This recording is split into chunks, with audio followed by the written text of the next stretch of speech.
नमस्कार, आप देख रहे हैं भारत एक्सप्रेस और मैं हूं आपके साथ आंचल मित्तल। कुंभ मेले में वायरल हुई लड़की मोनालिसा को फिल्म ऑफर करने के लिए चर्चा में आए सनोज मिश्रा अब एक बार फिर से विवादों में घिर गए हैं। सनोज पर आरोप है कि उन्होंने एक युवती को फिल्मों में काम देने के बहाने उसका कई बार शारीरिक शोषण किया। इतना ही नहीं, सनोज उसे लगातार धमकियां भी देते रहे। इससे पहले भी सनोज के पूर्व साथी और फिल्म प्रोड्यूसर वसीम रिजवी ने उन पर कई आरोप लगाए हैं, जिनमें से एक ये भी है कि डायरेक्टर ने मोनालिसा को अपने जाल में फंसा लिया है। जिसके बाद सनोज मिश्रा ने वीडियो जारी कर उस आरोप की सफाई भी दी थी। लेकिन एक बार फिर से सनोज मिश्रा खबरों का हिस्सा बन गए हैं। आपको ये जानकर शायद हैरानी हो कि सनोज मिश्रा की लगभग हर फिल्म से एक विवाद जुड़ा हुआ है। चलिए इसके बारे में आपको ठीक तरीके से बताते हैं। फिल्म जगत में एक छोटा सा नियम है, अगर अच्छा काम करके सुर्खियां ना बटोर पाओ तो या तो कुछ विवादित मुद्दा उठाकर उस पर फिल्म बना लो या फिर किसी से विवाद कर सुर्खियां बटोर लो।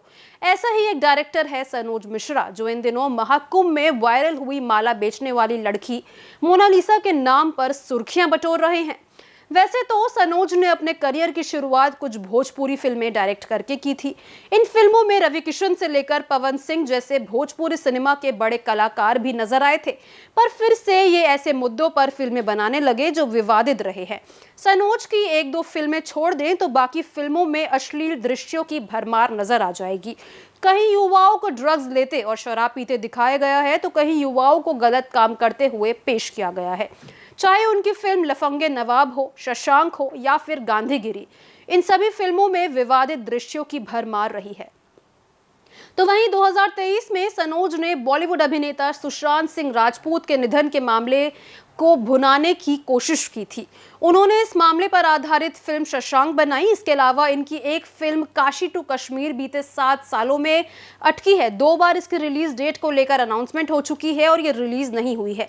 इतना ही नहीं, सनोज ने बाबरी विवाद पर भी एक फिल्म राम की जन्मभूमि बनाई, पर असल विवाद कुछ साल पहले the diary of West Bengal की फिल्म मेकिंग के दौरान शुरू हुआ। उत्तर प्रदेश के शिया सेंट्रल वक्फ बोर्ड के चेयरमैन और फिल्म मेकर जितेंद्र नारायण सिंह त्यागी उर्फ वसीम रिजवी ने हाल ही में सनोज पर कई आरोप लगाए हैं।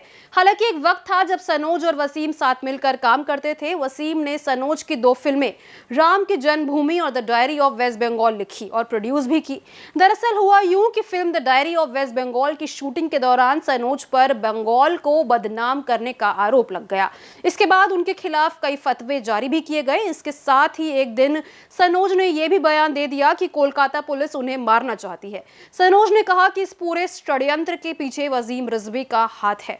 पश्चिम बंगाल पुलिस ने भी सनोज को लीगल नोटिस जारी कर दिया था। इसके बाद अगस्त 2024 में सनोज 8 दिनों के लिए गायब हो गए। मीडिया रिपोर्ट्स की माने तो सनोज फिल्म पर लिए गए पुलिस के एक्शन से डरकर भागकर वाराणसी पहुंच गए थे। The diary of West Bengal की शूटिंग के दौरान हुए विवाद के बाद से ही सनोज और वसीम एक दूसरे पर अलग अलग आरोप लगाते आ रहे हैं। अब एक बार फिर से वसीम ने सनोज पर यह आरोप लगा दिया कि नाबालिग मोनालिसा को उसने जो है प्रताड़ित करने के लिए अपने साथ लिया है। ये तक कहा कि परिवार ने गलत हाथों में मोनालिसा को दे दिया है।